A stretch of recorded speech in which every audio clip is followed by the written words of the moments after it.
Now at 6, a Joplin woman hits a big milestone and it has the whole town celebrating.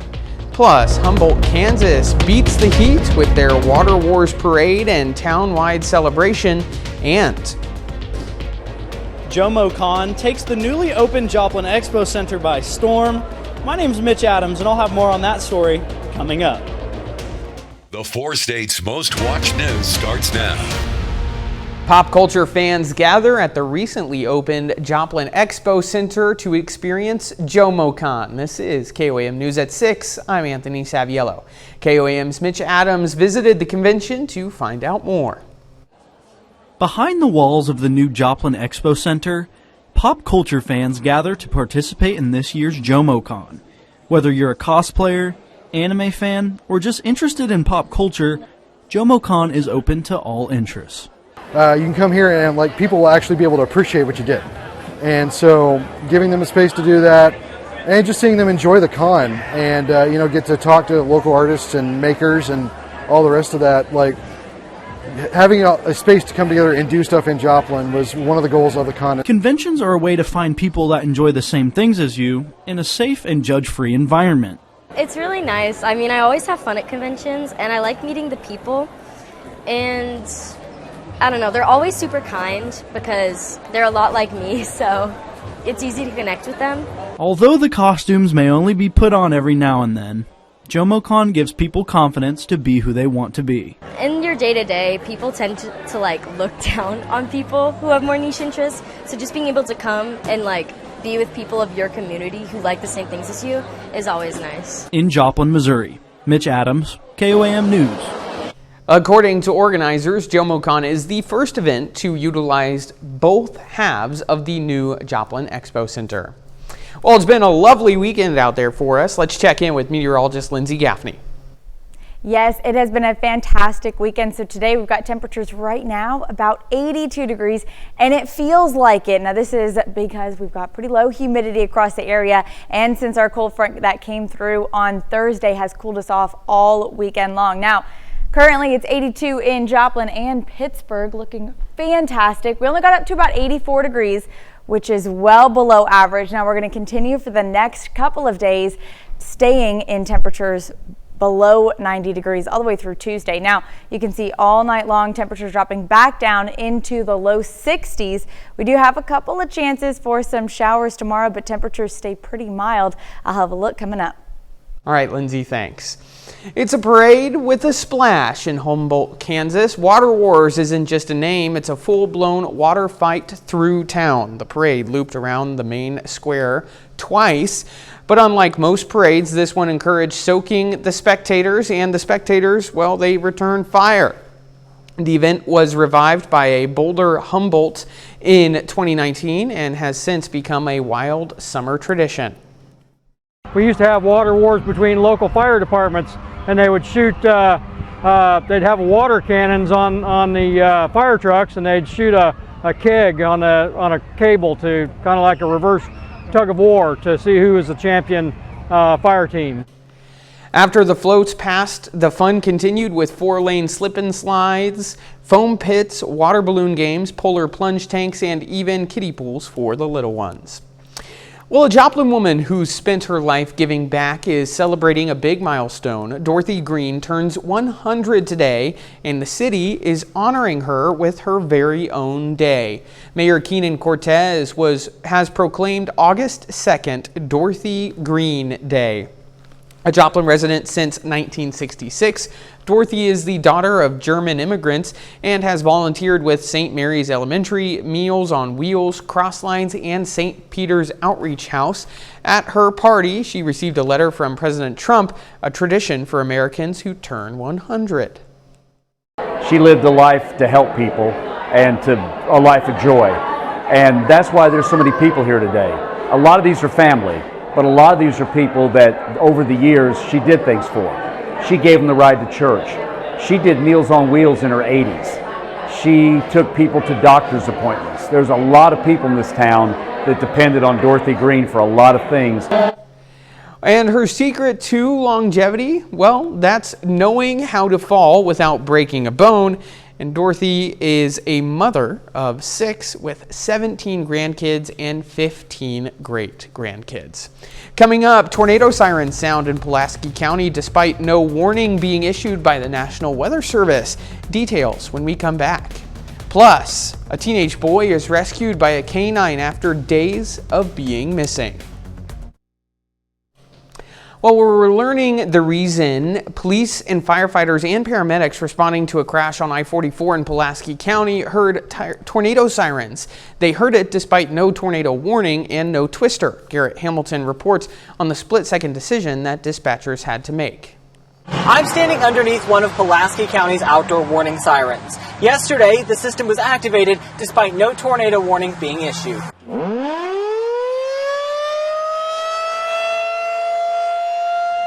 This is the sound many Pulaski residents heard yesterday afternoon as a storm rolled through.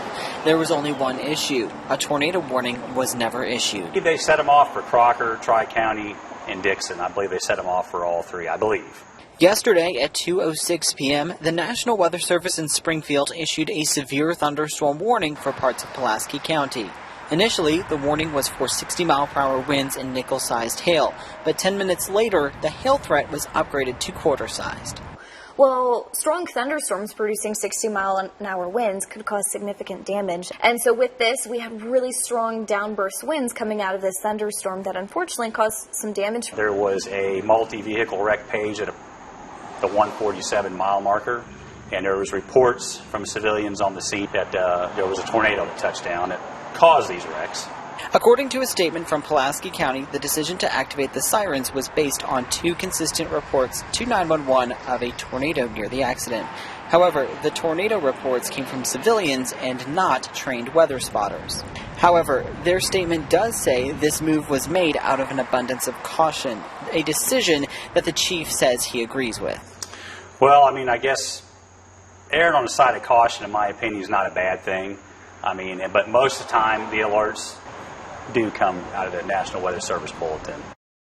Well, if you hear weather sirens going off, be sure to have other resources readily available, such as the KOAM Skywatch weather app. You can stay updated on every developing weather story in your area. In health news, some doctors say you may want to reach for something other than the allergy drug diphenhydramine. In a review published earlier this year, allergy experts from 2 universities say the medication is outdated and dangerous. They also say there are safer alternatives on the market, such as Claritin and Allegra. The review notes that Benadryl and other drugs with the same active ingredient can cause sedation, cognitive impairment, and in some cases, dangerous cardiac effects.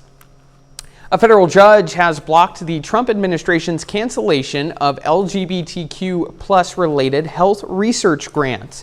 In a ruling Friday, a judge said she would issue a preliminary injunction against National Institutes of Health directives to terminate the grants. She described such directives as designed to focus and target LGBTQ+ members. The lawsuit filed by the American Association of Physicians for Human Rights alleged that in targeting LGBTQ+ related research, the NIH engaged in unlawful discrimination. The judge says she will issue a written ruling on the matter in the coming weeks. A little later, a bloodhound and his handlers help recover a 13-year-old boy from a ravine.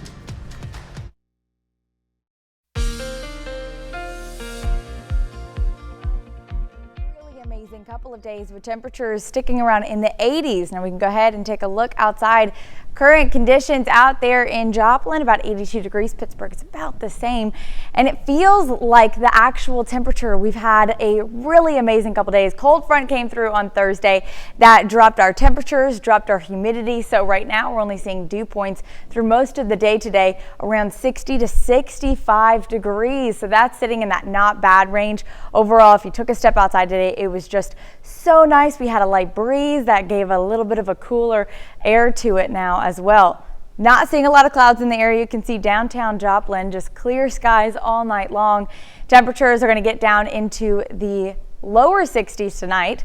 Sunday, we're only looking at upper 80s, about the same on Monday before we return back to average by Tuesday. Then those temperatures just continue to soar for next weekend. But until then, we're going to get to enjoy our cooler temperatures tonight, getting below 70 degrees by midnight, and then our overnight low about 63 to 64 degrees, so pretty low 60s. Now, by tomorrow afternoon, getting back up into the upper 70s. Today, we hit about 84, so a few more degrees warmer tomorrow, but we also have overcast skies and isolated showers as they move in by our western counties. About 8 a.m., you can see them just outside of our area. A few isolated showers there. Yates Center, maybe out to Parsons, Independence as well. Most of these do taper off by early afternoon on Sunday. By the time it reaches about Pittsburgh, not quite hitting the Joplin area. Then later in the evening, we got another chance of some pop-up showers. Pittsburgh, Joplin, up near Nevada as well. This is about 8 to 9 p.m. And then they're out of our area for Monday. And we're back to those nicer temperatures tomorrow, but sunny skies. So a little bit nicer by Monday. Tuesday 92, but we just continue to warm up through Tuesday. Wednesday 98, a couple more isolated storms there in the afternoon. Thursday 98, Friday 99, Saturday 101. So we do have pretty high temperatures as we get back into next weekend. Likely going to see a couple heat advisories, maybe extreme heat warnings popping up by Wednesday. Cooler next Monday, but back to pretty above average temperatures for the next weekend. Well, I've enjoyed the beautiful weekend that we've had. We've got a few more days left of it. We do. I mean, by Tuesday, it's still going to feel pretty good. I mean, back to the low 90s. Heat index near 100, if not right above. So we do have about 2-3 more days before those temperatures just get really hot again. All right. Thanks, Lindsay.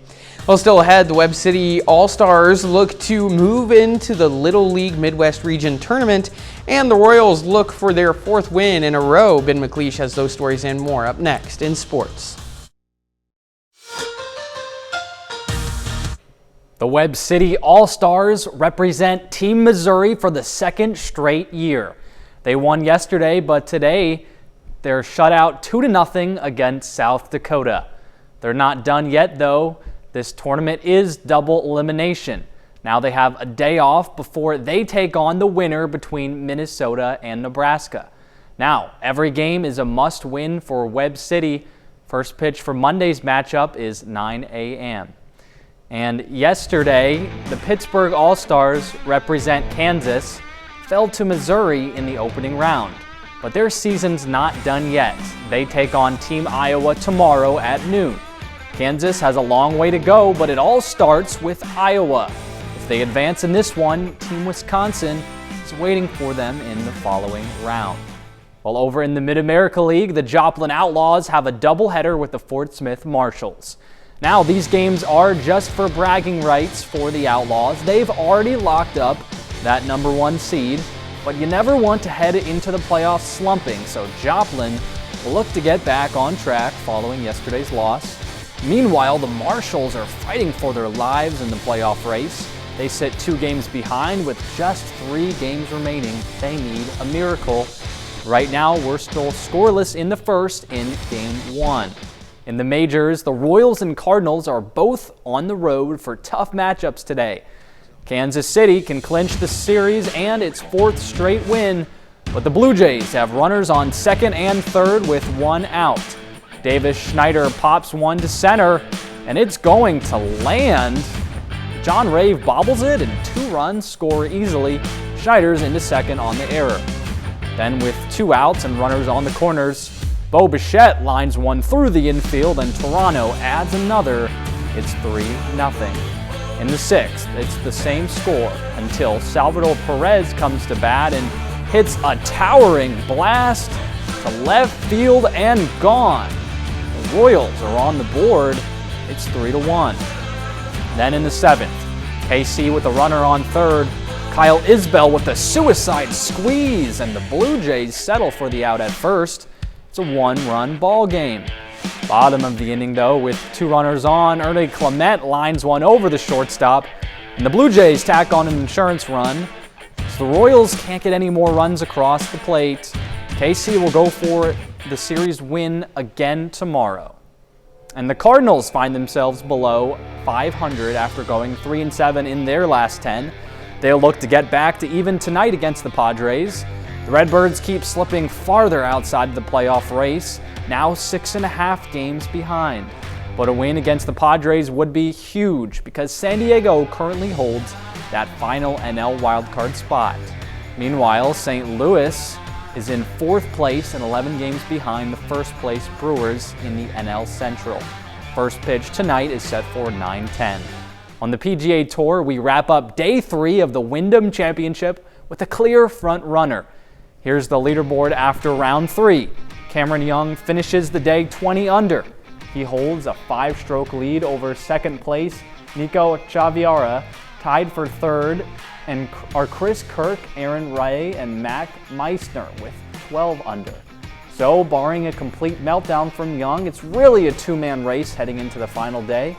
Young has the big 5-stroke advantage, but Anthony, you would know, crazier things have happened on a golf course. Yeah, crazier things have happened on a golf course, and I'm excited for next weekend when I will be out on the PGA Tour. I'm excited to see what crazy things happen there. But going back to Little League Baseball, unfortunate loss for the Webb City Cardinals today.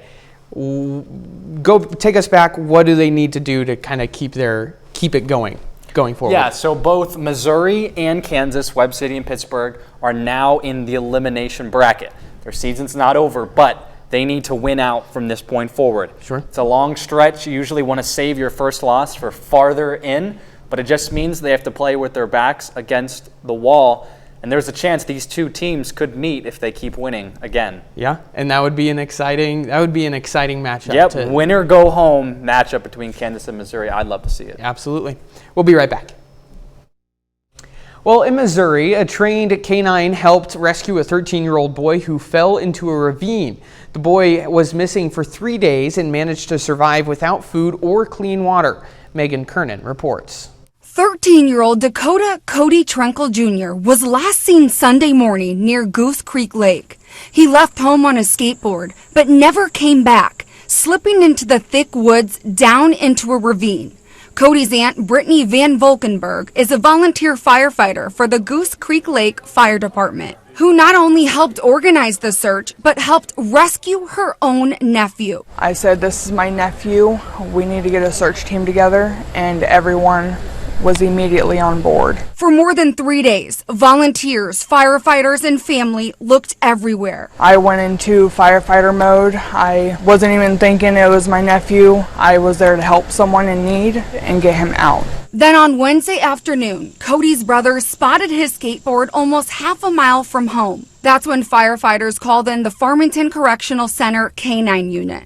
5-year-old bloodhound Daryl and his handlers went to work. The terrain was slick. 20 minutes later, K-9 Daryl picked up Cody's scent and navigated through steep, overgrown terrain, dropping 240 feet into a ravine. Cody was found lying in a foot of cold water, badly hurt, unable to speak, but alive. He was looking at us whenever we got up to him. He was excited to see us for sure. Daryl is a hero. He did a great job yesterday. Cody had a traumatic head injury and had gone more than 76 hours without food or clean water. Lots of scrapes, bruises, black eyes, brain bleed.